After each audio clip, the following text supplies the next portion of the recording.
ሰላም ጤና ይስጥልኝ ቢላል እባላለሁ የሪል ስቴት የሽያጭ አማካሪ ነኝ። ዛሬ እነዚህን 5 ጉዳዮች ልትጠነቀቁባቸው የሚገቡ ጉዳዮችን እነግራችኋለሁ ሪል ስቴት ቤት ከመግዛታችሁ በፊት።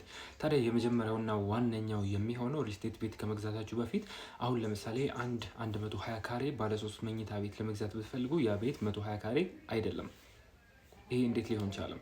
ታዲያ እናንተ መኖሪያ ቤት ቪላ ቤት ብትገዙ ያ ቤት የሚያርፍበትና ታዲያ ወይ ደግሞ መኪኖች የሚቆሙበት ለግሪን ኤሪያ ለተለያዩ ቦታዎች ላይ ተቆራጭ ይደረግበታል። ታዲያ አፓርትመንት ላይም በተመሳሳይ አንድ ቤት 120 ካሬ ከሆነ የተጣራው ቤቱ የሚያርፍበት ወይ 100 ካሬ ወይ 90 ካሬዎች አካባቢ ሊሆን ይችላል። ለዚህ ምክንያቱ ደግሞ የራሳችሁ ፓርኪንግ ሊኖራችሁ ይገባል።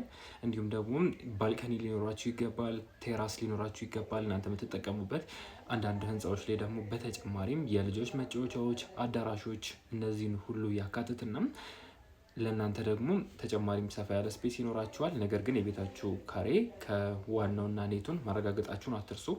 ይሄ ነገር ግዴታም ሁሉም አፓርትመንቶች ላይ ተፈጻሚ ይሆናል። ሁለተኛ ደግሞ የሚሆነው ቤቶቹን የምትገዙት የት አካባቢ ነው? ሎኬሽን ዋነኛው ነገር ነው። ታዲያ አሁን ላይ ተወዳጅ የሆኑ አካባቢዎች እንደ ሳር ቤት አካባቢ፣ ወደ ሜክሲኮ፣ ቦሌ አሁን ላይ እያደጉ የሚገኙት እነ ሰሚት አካባቢዎችም ወደ መገናኛ ወደ ከተማ የሚቀርቡም አሪፍ እየሆኑ ያሉ አካባቢዎችም ናቸው። በተለይም ደግሞ እነዚህ ሳር ቤት፣ ቦሌ አካባቢዎች በዶላርም ጨምሮ የሚከራዩ አካባቢዎች ናቸው። ለወደፊትም ለኢንቨስትመንት የምታደርጉበትም ታዲያ ሎኬሽናችሁንም መምረጥ ያስፈልጋል ማለት ነው።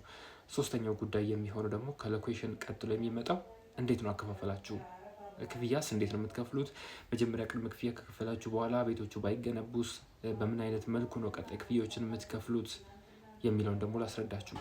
ታዲያ አንዳንድ አፓርትመንቶች ላይ ካከፋፈላችሁ የሚሆነው በዶላር ይጻፍባችኋል።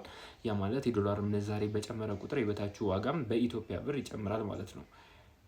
በዶላር ሲጨምር ማለት ነው። ሁለት ደግሞ የግንባታ እቃ ጭማሪ የሚካሄድ ከሆነ የእናንተም ቤት ላይ ጭማሪ ይደረጋል።